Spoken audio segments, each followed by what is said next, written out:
Hello, everyone. I am Mr. Hoffman, or Joshua, I suppose, and this is going to be a class on Chinese history. Now, let me actually do a quick little search of the attendance. Good. Now, I'm going to start this course. I'm going to start this by giving a little introduction on me and how I love this period of Chinese history, because we don't really talk about Chinese history in America that much, which I guess makes sense in public school, middle and high, because your job is to learn about American history, but still it is really fascinating. And it's not just like, we have this sort of idea that there was the Greeks and the Romans and then all the other little countries, then the British colonized everything, then we got America, greatest country in the world, fireworks, all this great stuff. And that the rest of the world just sort of sits around waiting to be colonized, exploited otherwise by the Europeans. But it's not really how life works. And China has a very rich and varied history. And what I love about this time period is that this is when thousands of years of built up power, prestige, and sort of being the top country in the world, it just, in the course of about 80 years, it all just sort of crumbles into almost nothing, which is just interesting to talk about, if very bad to live through. Now, I am going to say, I want to apologize in advance for the lack of names I'm going to be giving and the terrible accent I will have. I do not speak Chinese, and I will be butchering a lot of Chinese names. And on top of that, and because of that, I focus more on big ideas like countries or wars being fought, and less on the individual people doing the wars, doing those things. So I'm going to be glossing over a lot of really brilliant people in this really oversimplified lecture. So if you want to know more, I'll give you a couple of things to go off of, a few sources to use. If you want to learn more afterwards, I'm jamming in 100 years in about an hour. So this is gonna require a bit of work. So to start, I need to tell you about China, just in general. China is big. And when I mean big, I mean huge, as in the United States is the 4th largest country on the planet. China is the 3rd largest country on the planet. You can fit the entire United States inside of China and still have room. And on top of that, that's not even a big deal, because the next 2 top countries, Canada and Russia, their populations combined are half of the population of our country, the USA, and 1/4 the population, actually less than that of China. The United States right now has about 350 million people. China is sitting at about 1.3 billion people. I'm going to say this now, I'm going to say it again, China is big. If we got into a war with China, and if we killed 2 Chinese people for every 1 American they killed, by the end of the war, America would be empty and they would still have over 600 million people left. It's a huge country. I just want to point that out because I'm going to be saying some big numbers throughout this, and I don't want it to be lost as like statistics in your head. But I'm going to make some comparisons to the United States throughout this lecture with China, just to show you just how crazy big and crazy nuts this time period is for it. So let's see here. That is the wrong image. Okay, I'll get the right image. Oh boy, this is being a recording. This is great. Okay. I need to get both this and the notes and everything else up at once while still looking at the chat. This is going to be a challenge, and I am hemorrhaging time. Okay, you can all see the map. This is what China looked like way back when. Now, not a lot has changed. Actually, they still, with the exception of, actually, no. Let's think in this. The exception of this,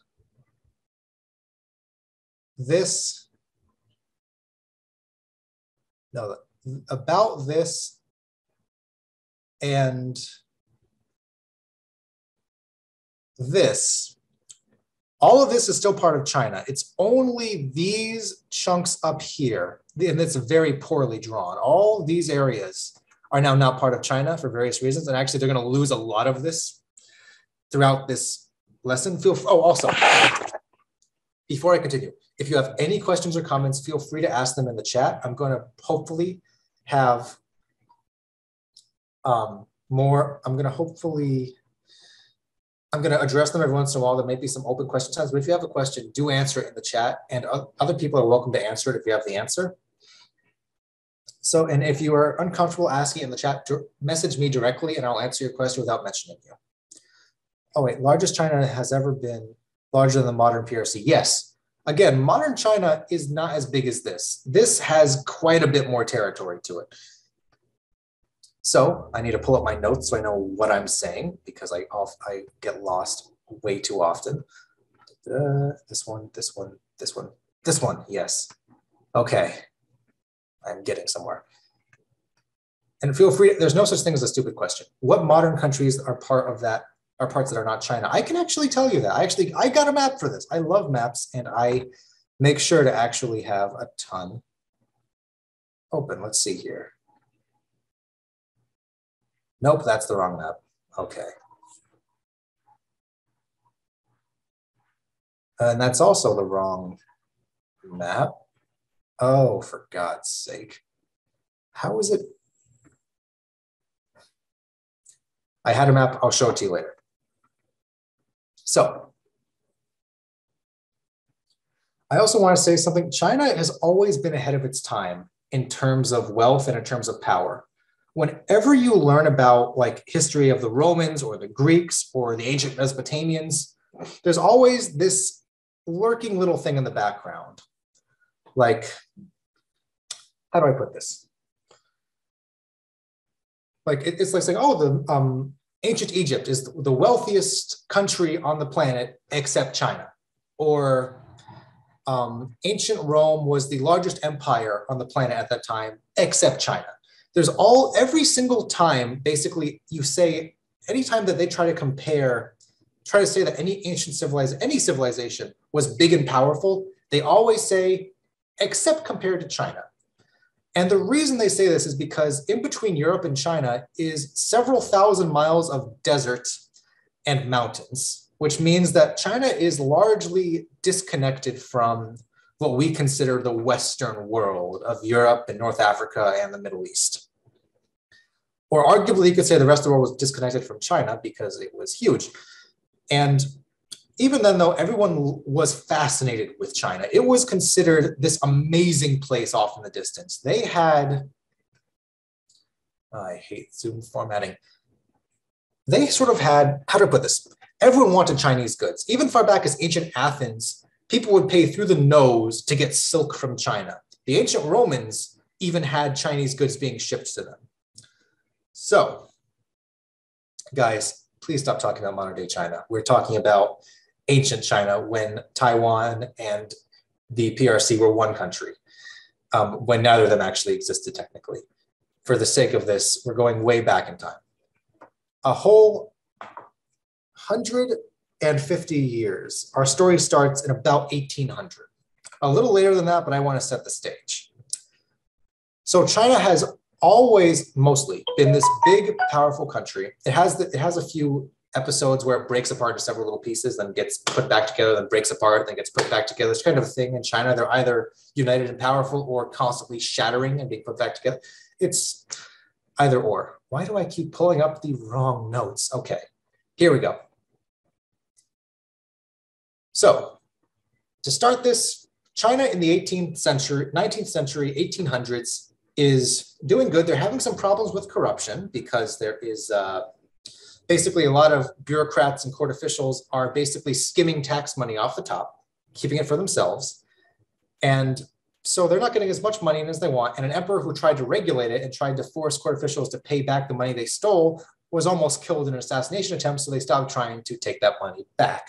But ultimately, that doesn't matter because the emperor is still rich. And even though China is lacking money a little bit, they are still super big, super powerful, and they're at peace. And you don't need a lot of money or as much money as if you're at peace, because they've conquered all of the neighbors that could have caused them any trouble, including Mongolia up here and all the various tribes over here who all definitely love being part of China and are not waiting for a moment to revolt. This is called foreshadowing. So yes, the Qing was the last, and this class is why the Qing Dynasty was the last dynasty in China. So here's what happens. I told you that everyone loves Chinese goods. Trade between China and the world is super unbalanced. As in, everyone wants stuff from China. They want silk from China. They want statues and artwork from China, and they want tea from China, especially the British. China was one of the world's largest producers of tea. And if there is one stereotype that is true about the English, it is that they really like tea. And so they pay out the nose to get the best quality tea they can out of China. Here's the problem, though. China doesn't want anything the outside world has to give them besides raw gold and no spoilers, no spoilers, Kevin, besides raw gold and raw silver. Now, this is a bit of a problem because basically governments need gold and silver because that's how you actually back up your currency. Like if you have, let me see if I can actually write this. Like basically the reason that paper currency, not anymore, but it used to be, like the reason that you could go to a shop in Europe with like a piece of paper and say, I'm going to use this paper to buy some food, they'll let you do it because the paper doesn't have any value. Dollars don't have any value. It's because the government has said, if you have a dollar issued by us, we will give you an equal amount of gold for that dollar. So the money is backed up by gold and silver. That is why we consider it useful. Not anymore again, but it used to be that way. And the issue is that let's say there's two countries. Country A, why is this italicized? What font is this? Oh, this font. Country A and country B. Oh no.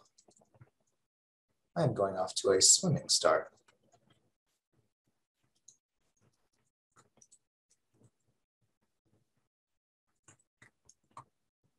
Now, here's the thing. If country A has, let's say, 100 silver and 100 apples, and country B has 100 silver and 100 pears, the thing is that your life is better the more food you have. Like, would you rather have a full sandwich with bacon, lettuce, tomato, and bread, or do you just want a whole pound of bread or a whole pound of lettuce or a whole pound of tomatoes? So countries usually, let's say country A sells 50 apples. If country A sells 50 apples to country B and country B sells 50 pears, they both pay each other with the silver. They both still end up with 100 silver, 50 apples, and 50 pears. And like, honestly, folks, like, would you rather have, would you rather have 1 pound of, would you rather have 10 pounds of meat? Or would you rather have 1 pound of meat, 1 pound of bread, 1 pound of lettuce, 1 pound of tomato? So like trade works because countries get to trade stuff. And so both countries are equally rich. But because China, also, please do tell me in the comments if I'm going too fast or don't understand what the heck's going on.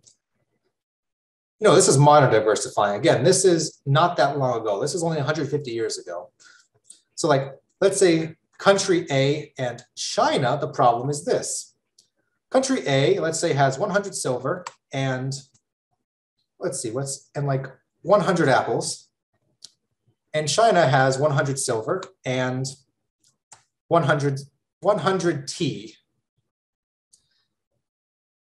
Usually, the other country would buy 50 of whatever the other thing is, and so they would pay the other country silver to take it. But because China doesn't care about the apples, they'll only take silver. So instead, country A still only has 50 silver, still has 100 apples, and has 50 tea.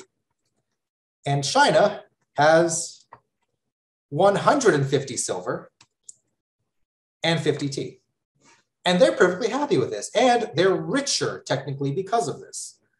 So countries are upset because when they're trading with China, they're bleeding silver and gold out into China that they're not getting back because China doesn't want to buy anything back from them. I'm sorry if this is confusing. Economics is a mess. This is the easiest I can do to simplify it. Probably not, I'm doing a terrible job, but in any case, so the British were thinking, okay, we need a good. We need something we can give China that they will buy from us, that they will want to buy so we can get some silver back. So when we're buying tea, we're not bleeding all of our gold and silver. So let's do a little role play, folks. And if you know the right answer, do not write it. Actually, no, go ahead, but you know what I mean. Let's say, okay, you're all agents of the British East India Company, who is in charge of all the trade between China and the UK and the British Empire. Your job, I want you to write in the comments a list of ideas of what goods the British can sell the Chinese in order to get some silver back, to balance out the trade. So write some stuff in the chat if you can. Things that you think, I'm going to write these down, are a good thing that the Chinese will want to buy, that China would like to buy. Sort of, Dominic, but we're not going to talk about that because that is economics, and I'm not going to do economics. Let's see here. Okay, we got horses. We got horses. We have boats. We have carts for transportation. Very nice, very nice. Do we have any other? Ooh, new crops. Yes, yes, crops. I am writing these down in my terrible handwriting. Yes, okay, we got crops. Very good, very good. Anyone else? Potatoes. Okay, the British do have potatoes that they are harvesting from Ireland until there is a famine and the British kill half of Ireland because they won't give them any aid. Tobacco, again, a very good one. The Brits do love themselves some tobacco. That's why Virginia was such a profitable colony. Coal or iron, yes. Britain has a lot of coal in its north. Iron, yes, yes. They also have some iron. Very good, very good. We're getting quite the list so far. Ink, yes, ink is a very good idea. Very good, very good. Excellent job. Sugar, yes. Cotton, another very good one. They do have a lot of cotton. Excellent, excellent. Exotic animals, very good. All right, so is that about, let's see here. Can I actually change this to me? Wait, hang on. Okay. All right, this is a lot of good, we got a lot of good ideas here. Now, anything else? Anyone add anything else to this list? Is that it? 5, 4, 3, 2. Textiles. Okay, we'll add some textiles to the list. Very good, very good. So we got a lot of things here. We got horses, boats, carts, crops, potatoes, tobacco, coal, iron, ink, sugar, cotton, exotic animals, and textiles. Very good. We got a whole good list of items that we can sell to China.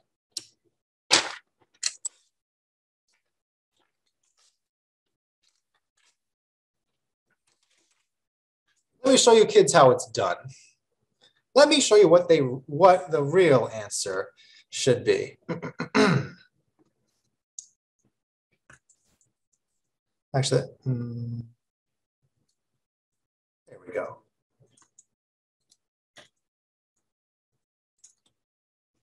Do-do-do.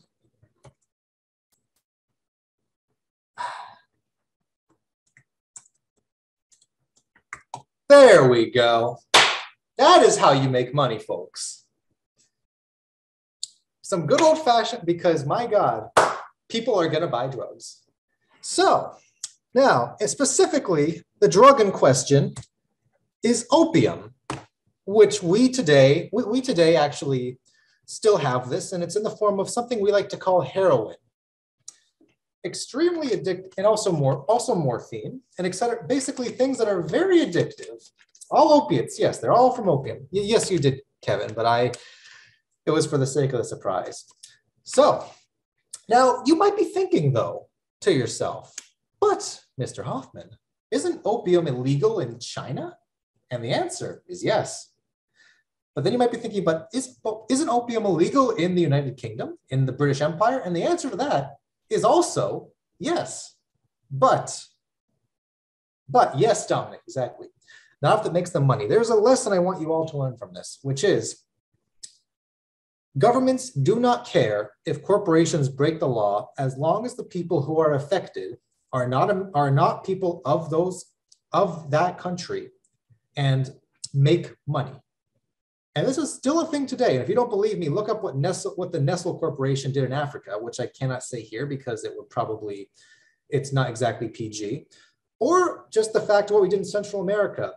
Like a fun fact for you, the reason that we're having so many refugees coming up from Nicaragua and Guatemala and all these Central American countries is because basically the United States encouraged the United Fruit Company, what is now Chiquita Banana, to set up banana republics in those countries, which literally and basically enslaved the population and told them, you're going to harvest bananas for us or you're going to get shot.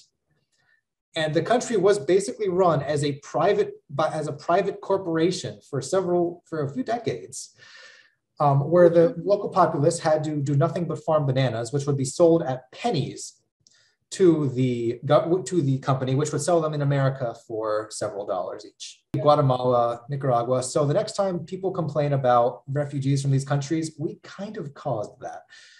But anyway. Now here's the thing though. China notices this because it's not legal per se, but okay, here's a fun fact on how it works. The East India Company is technically its own sovereign company and it has its own country. It literally owns this chunk of India that's not part of the British Empire yet. And so they basically set up shop. They basically legalized opium in this area, especially in the city of Calcutta, and set up a bunch of farms all around the outside growing nothing but poppies, which are used to make it. And just simply said, opium's legal, come get it. And just basically smugglers from China would go in, grab some, and then begin smuggling it all over China. On top of this, British merchants got in the game by going to the one port where they're allowed, called Canton, and selling it from there. I should probably mention that China didn't like foreigners. And when I mean didn't like foreigners, I mean that all European all traders that came from not China, that were not bordering them, were illegal in every single country, every single city in China, except for this one city. If you are from Europe, you're doing all of your business out of Canton. And you are not allowed, I have no idea why, it's just sort of, it is. Probably because it's far away from the parts that matter, like the actual capital of China, all the way up in Beijing, to keep foreign influence from corrupting this good country. So essentially, China begins noticing that there's a lot of drugs in their country now. And it's illegal for good reasons. Now, and the reason is because drugs ruin your life. Now, in the United States, the idea that drugs ruin your life is a thing because if you're caught with drugs, we throw you in prison for 20 years, you lose all of your life experience and a big chunk of your life. And then when you leave, you're blackballed from every job because no one wants to hire a felon. So it ruins your life in that regard because the government ruins your life. But God, I sound really biased right now, and I'm sorry for that. But here's the thing. This is actually not the only thing. Drugs legitimately ruin people's lives and legitimately erode society. Because if you are addicted to drugs, you will begin spending money on drugs instead of your family. You will begin spending time alone smoking opium instead of spending it with your family. If you have to choose between your family and drugs, you might pick drugs because it is a literal, it's not a weakness if you can't quit. Your body literally becomes dependent on it. And if you run out of money, you begin robbing and killing other people to get money to get more drugs. It really does actually erode society. Drugs and crime are related for a reason. So that's a fun little twist for you in the normal war on drugs campaign, where, my God, it actually was a problem, especially in China. So China, being angry and being like, why is all this illegal drugs in our country, begin cracking down. They begin arresting people, sending some to rehab-ish. They basically go down to Canton and basically say, okay, we know opium is coming out of here and you're going to give us all the opium because this is our country and we are telling you it is illegal here.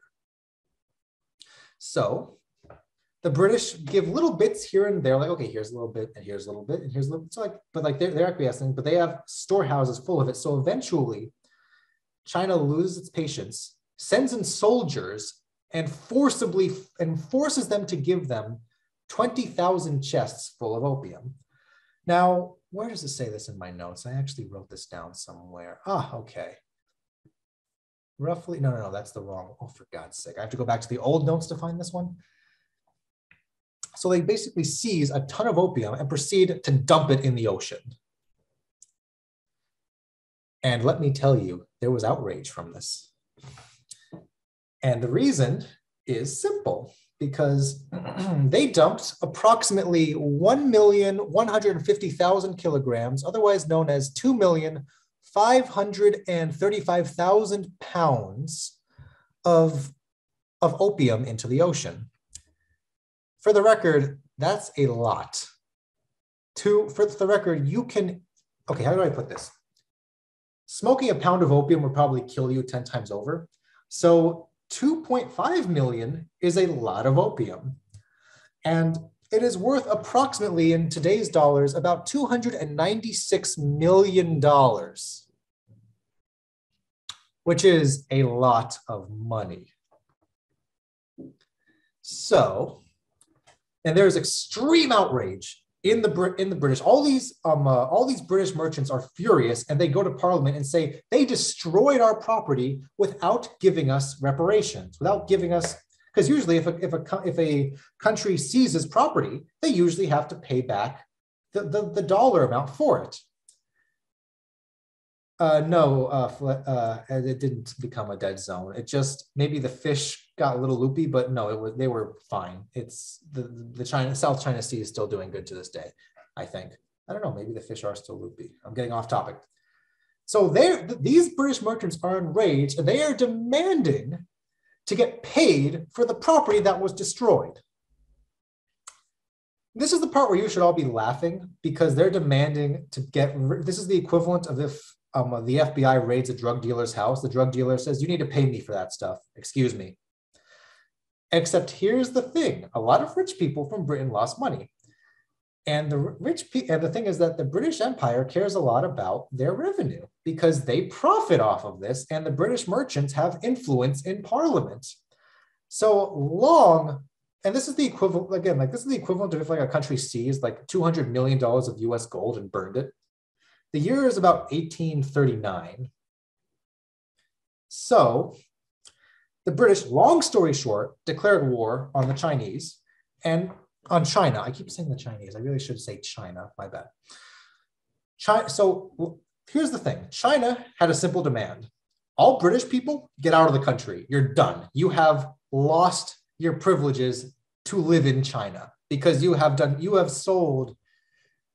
been literally selling drugs and ruining and for the record, China follows this idea called Confucianism, which, long story short, is this idea that the son has a duty to respect the father has a duty to respect the king, and the king has a duty to respect this. The thing is that all this falls apart if half the people in China are addicted to drugs, because then you're not respecting your elders anymore. You will stab them in order to get money to buy drugs. This is a vast oversimplification, but I wanted to show you why China was so angry about this. And even, just throw the Confucianism out the window. It's just selling drugs to a country and ruining the social order. Any country would be enraged by this. Anyway, so here's the thing. These two countries are now at war. So the Chinese want to kick out all the British, and the British are demanding that they pay them back for their lost property. Now, here's the thing. China is huge. The British Empire doesn't have as much people as China, and so the first battles happen at sea. And China has the home advantage. The British have to sail all their boats from around India all the way around here to here. It takes about a year, give or take, several months. China has home advantage. They have an enormous navy. So clearly, who's going to win in this situation? If the Chinese have the bigger navy, should they win? You see, China believed that Chinese technology was best, that they were advanced and they were ahead of every other civilization for the last 4,000 years. That they refuse to believe the fact that the rest of the world has finally caught up to them. So they don't have things like engines in their boats. They don't have things like modern cannons. Their front line was literally ships they set on fire that would just float into the British ships. Now this works perfectly if all the ships that they're fighting are all rowed manually like theirs are, where it takes a long time to row. The British have steam-powered ships, which can move very fast. They dodge the ships and then just fire cannons into them, and they win every single naval battle that they are in. Ironclads, my God, you are actually very good on this. Now, here's the thing. Then the British land troops on Chinese soil. But here's the thing. The British have maybe 10,000 troops. China has about 100,000 troops. So what happens when the British meet a force that is 10 times its size? Technology. Because again, China did not want to degrade themselves by importing Western weapons, because everything in China is better than the outside world. They made their maps with China in the middle. They actually wrote angry letters to European cartographers saying, why do you put China all the way on the edge? We're the center.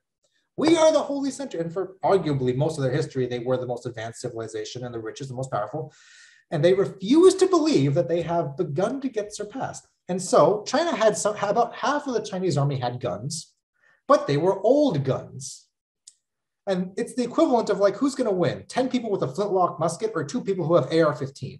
These armies were just destroyed, defeated repeatedly. And the British, this tiny little force, just kept marching up and up and up and up, crushing every single army they came across. Now, this may be bad. And you must be thinking, oh my God, the emperor must really be worried about this, right? He would be if anyone told him that the British kept defeating their armies. Because how would you like to be the first general that goes up to the emperor of China, who is, again, the son of heaven? He is nearly a god to them, and who has complete and total power, and say, yeah, we've just lost to a bunch of barbarians that we outnumber 10 to 1. Generals like that lose their heads. So they go up and say, we fought them, and we're doing well. We're doing well. That is what, and the Chinese emperor just, okay, just finish them already. You keep saying that you win every battle, just get them off our land. How are they winning all these victories if they keep getting closer to Beijing? This is the exact same thing that people begin asking in World War II, fun fact, when the Germans begin reporting more and more victories, except all the victories going closer and closer to Germany from the Soviet Union, but that's a different story for a different day. And eventually, though, reality hits the emperor hard when they seize control of the Grand Canal, which is, if I'm not mistaken, a big canal that basically stretches past a huge chunk of China, and it supplies Beijing, which is landlocked, to all the big cities in southern China. And the British seize control of the mouth of the canal. And this is when the emperor realizes, oh my God, this is bad. Because they can literally just hop in some boats, just sail all the way up to the emperor, and then just put a gun to his head and say, okay, so about those reparations. So the emperor decided it was a better idea to negotiate when the soldiers were 100 miles away than having a gun to his head. And he made peace. He said, okay, fine, we'll make a peace deal. And the peace deal was simple. China is going to pay out their nose for all of this property that they stole and destroyed, which is, again, drugs, which is illegal in Britain, but we're going to gloss over that. And for making them even have to come all the way out here, the British get control of a tiny, irrelevant island off the coast of southern China called Hong Kong. So if you ever want to know how the British got Hong Kong, it's because in a war over drugs. So this is the end of the first part of this lecture, but dear God, I'm burning time because I have 2 more chapters to get through. But so, any little questions before we get to the next fun little part of this, where China has basically got a rude wake-up call, where they went from being the greatest civilization on earth to being forced to realize that the Europeans can walk all over them. Yes, as well as trading rights. They also said that, oh yeah, by the way, we no longer have to trade just in Canton. We can trade in like 5 different cities all over the place now. That number is going to keep growing. Our colonizers just kind of thugs with the title. That's exactly what they are. Although they didn't technically colonize China, they basically just kept punching it every once in a while and taking their money. But in any case,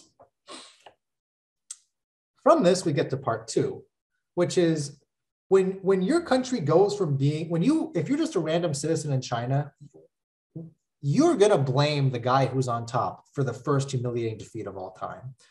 And this is where I need to begin telling you about specifically, because China isn't just this solid object that just sort of existed all the way back then and exists all the way now for 4,000 years straight. Things change in it, dynasties change, cultures change, ideas change. And at the moment, is this the right one? Oh yes, it's the right one, okay. China's rule, where should I start with this? Okay, mandate of heaven. China has this idea called the mandate of heaven, which oversimplified to the extremes goes like this. If you're in charge of China and the crops are growing a lot and everyone is happy and has money and has food and is prospering, it means that heaven wants you to be in China and wants you to rule China. As in, like, literally the heavens are rewarding China for letting you be in charge. And that you probably shouldn't remove this guy because heaven likes him. But if you're in charge of China and crops begin dying, there are famines, there are wars that you lose, the idea is that heaven is punishing China for having this guy in charge, and that you need to get this guy off the throne as fast as possible before heaven lobs a nuke at China. So this is great if you're in charge and things are going well, because it's like saying, because if anyone tries to say that you're not doing good, like, you can't get a revolt because you're like, hey, things are going well, so why would you vote against me? Because heaven is on my side. The flip side, if things go badly, people think that you lose the mandate. Now, some of you might be thinking, oh, this is a cute little exotic belief from this faraway place. How cute, the mandate of heaven, it sounds so foreign and cute. We have the exact same thing here. We have a nasty, arguably the whole world has it, but certainly here. We have a habit in the United States of blaming whoever's in charge whenever anything bad happens. The Great Depression, for example. Herbert Hoover was in office about 18 months before the stock markets just nosedived and a quarter of the country lost their jobs. He had nothing to do with it. The stock market crash was several years, if not decades in the making. He had passed almost no legislation that would have affected it. He really wasn't Herbert Hoover was not responsible for the stock market crashing. But as soon as the stock market crashed, he became the most hated president on either side of 50 years. And he lost by a landslide to FDR. And he was so hated and so blamed that other future Republican candidates for office specifically requested he did not campaign for them because they thought he would make them lose votes. And for the record, we still kind of do this today. A lot of people, depending on what you watch and how, a lot of people are blaming Trump for the pandemic, which is stupid. I mean, you can criticize how he handled it all you want, but saying that the pandemic wouldn't have happened if Trump wasn't in office is just stupid. It was affecting the entire world. But the point is, we blame, like, the thing is, if a meteor struck the United States right now, the first thing that would show up on the news is a meteor has struck the earth under the Biden administration. We have this idea that whoever's in power, even if they don't have any control, are to blame. So just think about that the next time you think of an ancient civilization wanting to overthrow their king because of something they had no power over.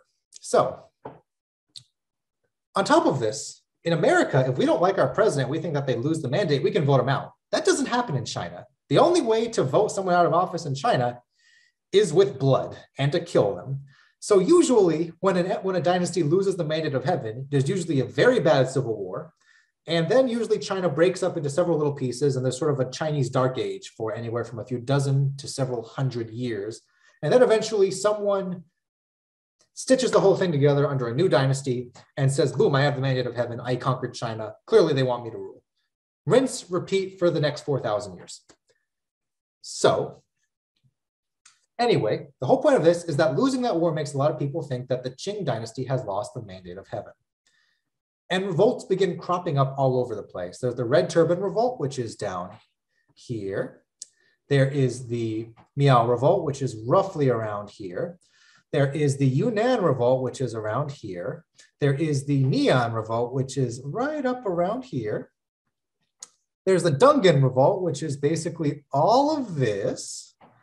And on top of the icing on the cake is the Taiping Heavenly Kingdom, which is the main reason I want to give this lecture, because it is just a joy to talk about, but hell to live through.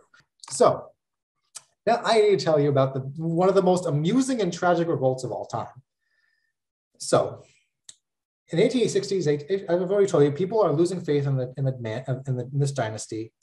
And on top of all of this, there's this one guy by the name of Hong Ji-quan, and I only know his name because I watched like 4 documentaries on him, because it is just a Netflix TV series level of insanity. He is basically in China, here's a fun fact. You can join the civil service if you pass a certain test. That's all it takes. You don't, unlike in Europe where you can own until like really recently, unless you're the son of someone important, you're never going to get a good job ever. Like Napoleon would never have become a great general or king if not for the revolution because he didn't have high enough connections. In China, they had this idea called meritocracy, where all positions are based on merit. If you do well on this one test, you can get a really high position in government, well-paying job, all this stuff. It is based entirely on how hard you work. Now, obviously, people who can afford tutors are going to do better on this. But a lot of families would pool their money into one person who they would just train to take this exam to get a good job who could support the family. And one guy by the name of Hong Jiquan, he's from a minority known as the Hakka people, I believe roughly-ish down here. I am doing a terrible job of this. He's sponsored by his family to take the exam. He fails. Tries again, fails again. Tries again, he fails again. On the third time, this poor guy has a mental breakdown and has either a vision or a hallucination, depending on how you want to see it, where he finds himself in heaven and he realizes that his father is this great bearded god and he has a heavenly brother.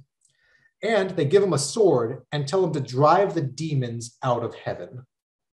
He wakes up, has no idea what the heck is going on. He goes on about his life, fails the exam again, and then he stumbles upon a Bible.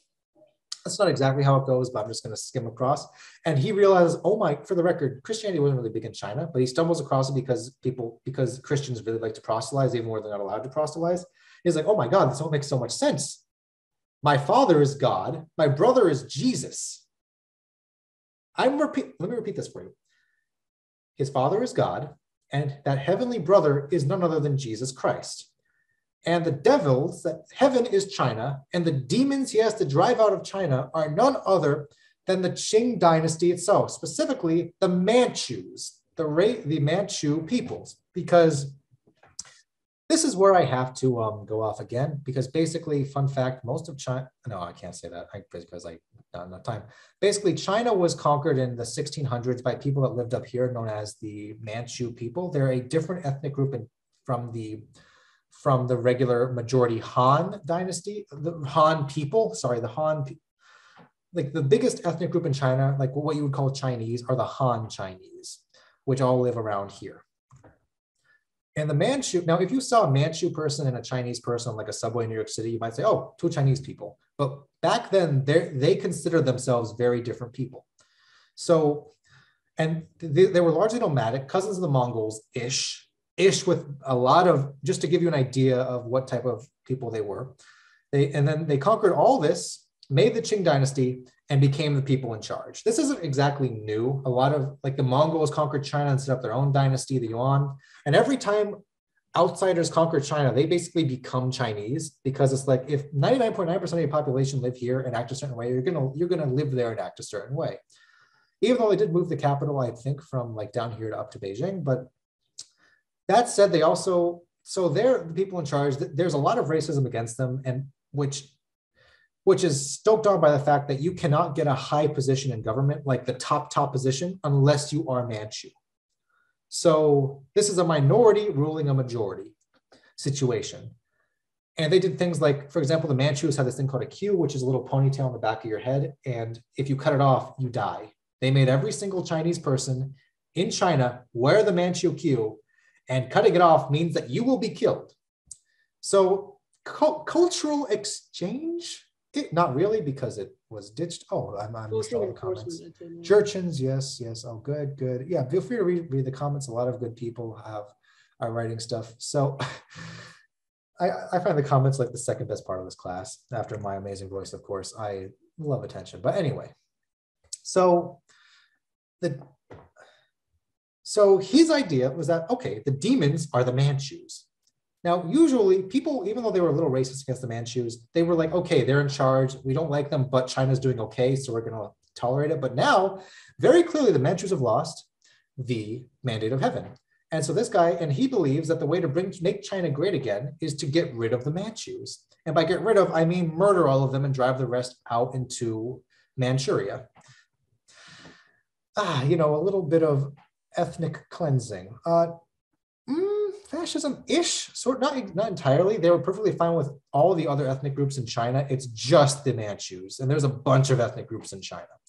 So definitely racism, but not exactly fascism. But you can't really define what I'm about to tell you anyway. So he puts together a cult called the God Worshipper Society. And they all believe that he's the son of God, brother of Jesus. They begin destroying things that are pagan and Confucian. I don't know why, because Confucius wasn't exactly markedly religious, or maybe he was. The point is that like Confucianism isn't entirely religion, but the point is all this stuff that wasn't properly Christian, they began destroying, which fun fact, China's not Christian, so they're destroying a lot of stuff. The Manchus, long story short, the Qing Dynasty sends an army down to stop them and they get crushed. They send another army and they get crushed. Now the thing is, every single time they fight the Manchus, other people in China begin noticing, and a lot of people in China hate the Manchus. This is a common thing. A lot of Han Chinese people really didn't like Manchu rule, especially after they kowtowed to this foreign power of the British, which they thought was completely avoidable. They didn't really know what was happening, or what that couldn't be avoided, because when the British want something, especially tea, they will kill an ungodly number of people to get it. So, and no, that is entirely a fact, because they fight 2 wars to force this on. Anyway, sorry, getting out of hand. So people begin flocking to Hong, and a lot of them don't even think he's a brother of Jesus. They don't really care. Like, of course, to be part of the army, you have to convert, get baptized, all this stuff, but they don't really care that much. They basically see, okay, this guy is really good at killing Manchus. We want to kill Manchus and drive them out of China. Sign me up, baptize me, I don't care. That was one of the, now, of course, there were a lot of people who did, of course, believe, but there were a lot who were really like, I'm just here for the killing Manchus, because again, they really didn't like the Qing Manchus. So they win battle after battle, and you might actually think this guy was the brother of Jesus, because he actually managed to conquer several cities, including, which one of these is Nanking? Oh, that one, okay. They conquer all this territory, which is the most populous part of China, including the second most important city in all of China, Nanjing, or Jianjing. I'm just going to call it Nanjing. I'm sorry. So this is a big deal. This is the second capital of China and the old historic capital. They have a ton of territory. They're defeating every single army. And the Qing are really beginning to fray, because while they're dealing with this, I also want to remind you, they're dealing with revolts up here, revolts down here, and revolts all the way out here, all of which casualties are in the millions. And while all this is happening, I also want to say, here's a little fun fact. They somehow find their way into another Opium War against the French and the British.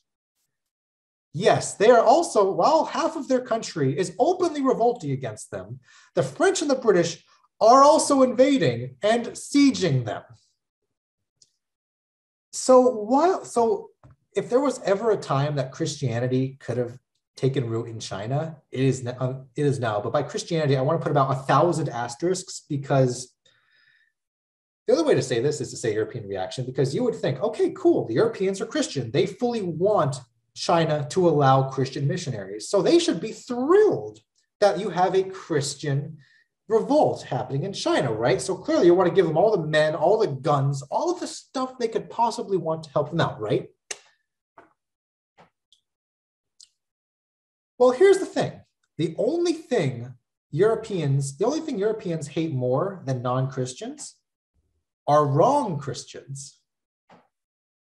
These guys were heretics. I mean, I want to remind you again that some of the bloodiest wars in European history were fought because they couldn't agree whether or not the crackers and wine were actual at church was Christ's actual blood and flesh. I am not kidding. Look up the 30 Years' War. It killed 40% of Germany's population. All because, yes, there's some politics involved, but all that politics ties back to Protestantism versus Catholicism, i.e. whether the Pope's in charge or you're in charge, i.e. whether crackers and wine are Christ's blood and flesh.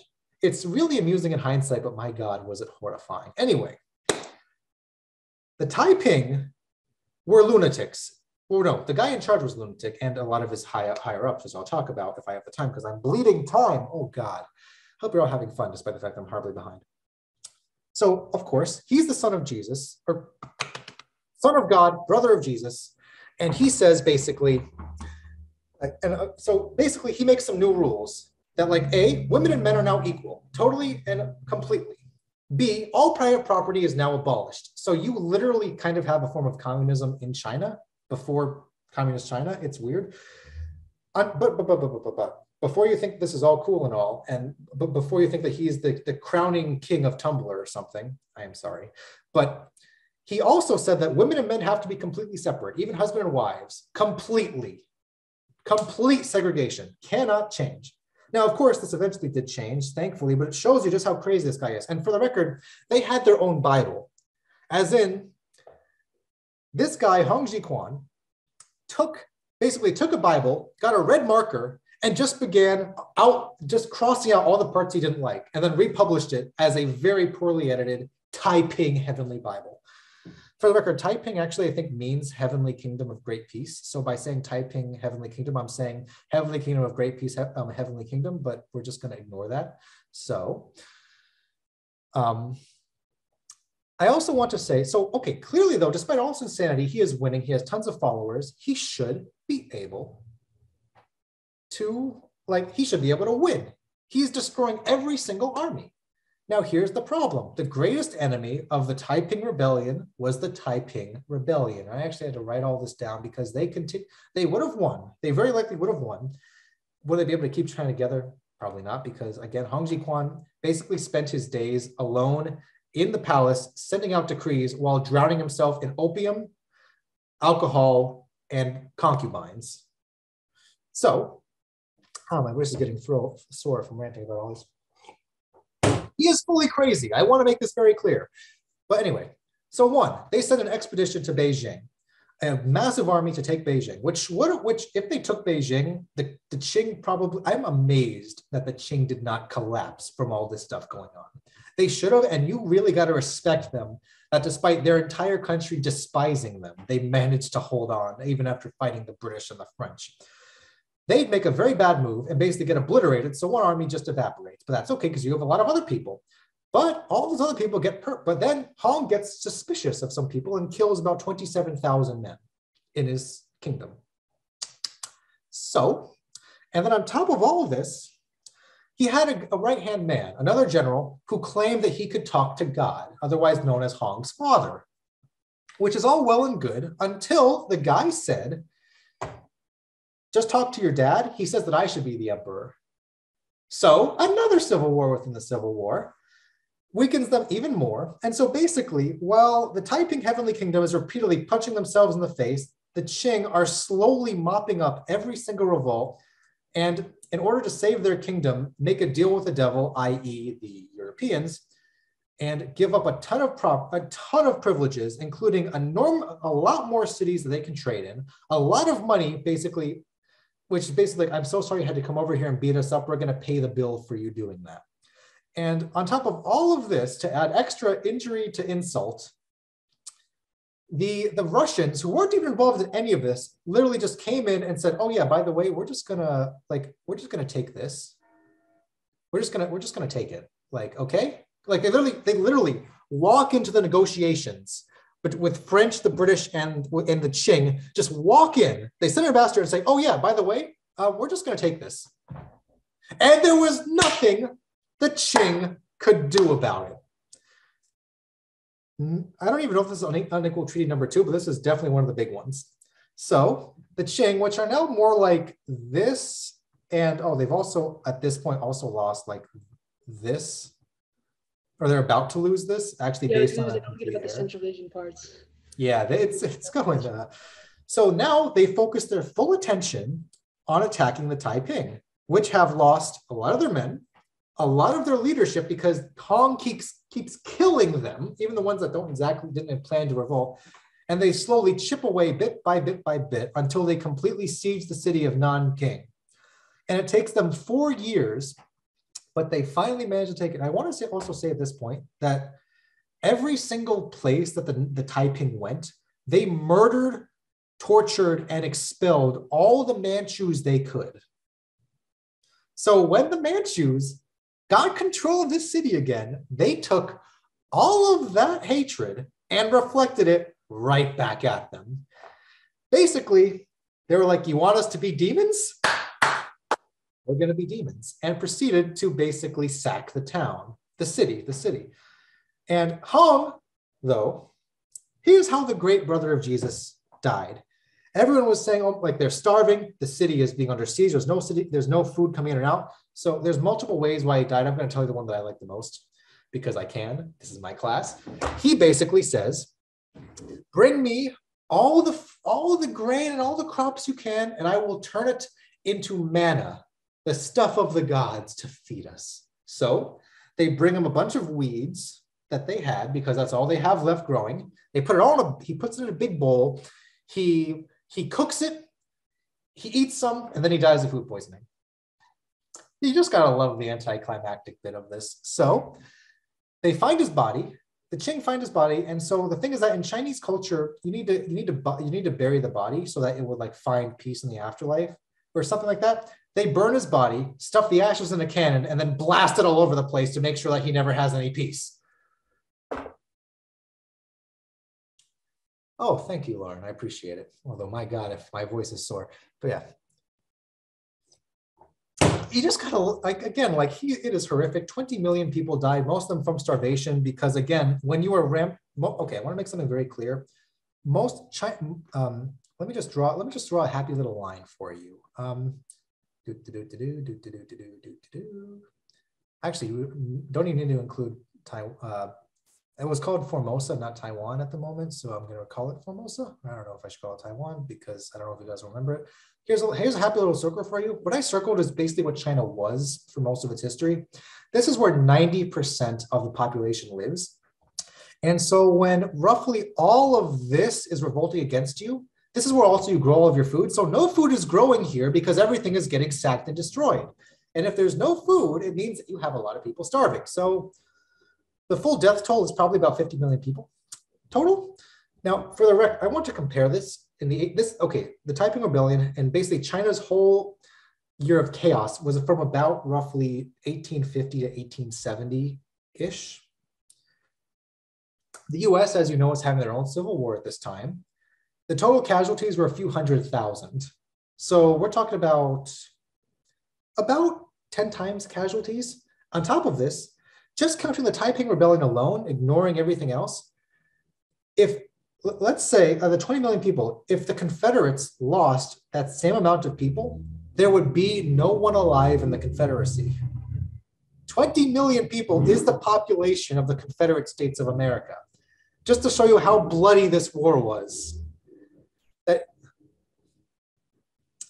That's more than all USA war losses combined. Yes, actually, here's a fun fact. The Taiping Rebellion alone, and I want to repeat this word alone because China is going through 5 other revolts, none of which are given enough time of day. I can't even find anything on the Nian Revolt, which happened up here, which killed 10 million people and caused incalculable damage. I can find a short page on Wikipedia. There's not even a YouTube video about this, and it ticks me off because I want to talk about it more. I can't.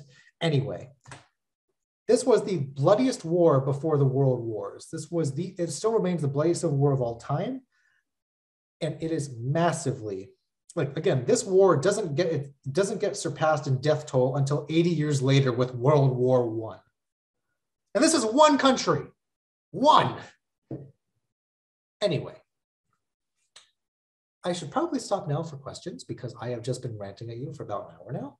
So if you have anything, I'm very sorry about the haphazard nature of this. Feel free to tell me what you think. You could say it was bad. I welcome the feedback. It allows me to be a better teacher.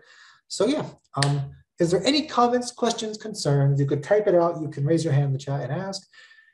I want to make sure everyone's having a good time.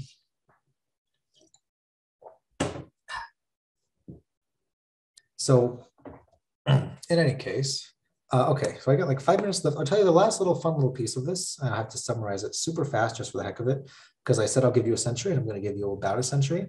So all this happening in the 1860s, 1870s. So the Qing Dynasty survives, but they have been like the nails in the coffin have been like they survived, but they're losing an arm. They've lost a lung. They are suffering. People are starving. And actually, fun fact for you, I don't know, this is important. Whenever we talk about China in American history, it's because of all the Chinese immigrants that went from China to the US around the 1840s, 50s, and 60s. and all the discrimination they face, etc. We never actually talk about why they're leaving China.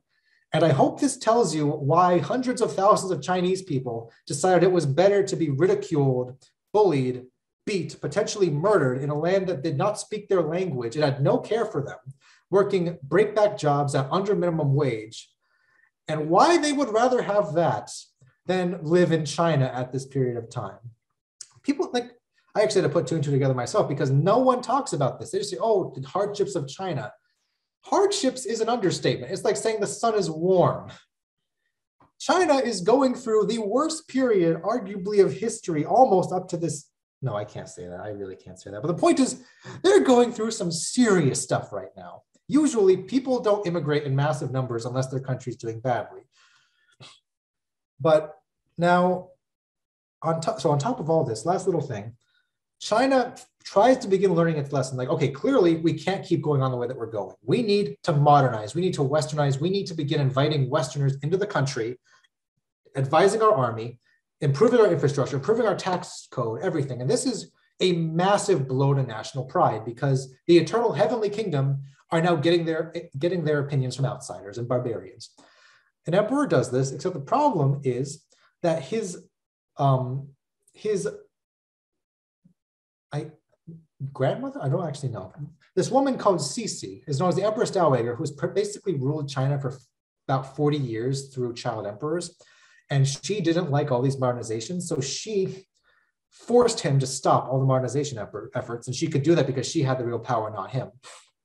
And then there was a massive revolt throughout China in several cities, including Beijing and all the way around the north, called the Boxer Rebellion, where a bunch of angry people, angry Chinese people, angry Han Chinese people basically said, we blame China's fall based on Western influence. So if we kill or expel every single Westerner from the country, we will make China a better country again. I don't want to say make China great again because the connotation is exactly the same and it's not fun to keep making that comparison, especially when I'm putting this one on YouTube and I don't want to draw a comparison because it's an entirely different thing, but anyway. And they also claim to want to drive out the Manchus for the same reason. Get all the foreign influence out of China, including the foreign Manchus, because again, China meant this, although God help you if you say that now in China. But they basically, so they begin revolting and the emperor is horrified and he wants to help the Europeans who are being slaughtered. Again, the European like settlers and consulates and diplomacies are all getting slaughtered right now. But the Empress Dowager has a great big brain idea. Ally with the same revolt that is trying to topple them. Like, hey, we'll make you a deal. Drop the Manchus from the people you want to expel from the country, and we will support you in this. And she sent out word to all the generals saying, attack the foreigners, not the Boxers. Now, this was, to put it mildly, a bad idea. Because a lot of generals, including one guy named Yan Shikai, which I can't talk about more, but if you know the name, you should be getting butterflies because he's big in the next few years. But basically, like, this is insane. I'm just going to sit here with my army and not move because I'm going to get torn apart by Europeans if I dare attack them. And the Europeans sent literally 8 nations get together the last time, the big last hurrah before everything begins falling apart in Europe. Get together, they defeat the Boxers who were training by shooting themselves. I'm not making this up. They were shooting themselves with little bullets to prepare themselves to getting shot with bigger bullets. That's how they thought they would beat the Europeans, with bullet immunity. And I kid you not, also they only used martial arts. They were known as the Society of Righteous and Harmonious Fists, which we shortened to Boxers because Americans don't like long names, unfortunately. So they are crushed, and basically Cixi, the Empress Dowager, had to flee. Oh, they burned the Summer Palace outside of Beijing, I think, or like up here somewhere. Like the emperor is crying. He's being forced. He was forced to declare war on the Europeans. He was forced to leave the capital. He's crying. He's like, I just wanted to make China like a modern country. And while she has full control, they lose, and she has to pay out the nose for, I mean, again, because like citizens of these countries were killed. Like America would be angry if this happened, like it was citizens around the world today. Same thing with 8 of them. And essentially, yeah, so China, from this, China just never recovered. The emperor had one last hope. He's like, okay, I just have to outlive my old angry guardian, then I can actually have the power and I can modernize China. And she knew this. And she had a great idea. She poisoned him, killed him, installed a 2-year-old on the throne known as Puyi. And he was the 3rd child emperor in a row that she would control. And then she died of old age. And China, which has been beaten, starved, and just eradicated in every way and is literally on its last legs, is now under the control of a 2-year-old who becomes the last emperor of China, and he lasts about 8 years before everything completely falls apart.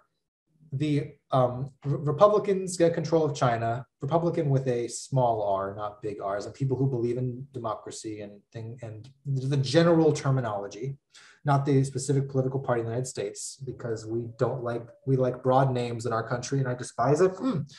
Anyway, they take over, Xinhai Revolution, Sun Yat-sen, glorious democracy, then everything of course falls apart again, but then China never gets another dynasty. So I gotta let you go. It's the end of the course. The end. Please fill out the survey. I love the feedback. It's very important to me.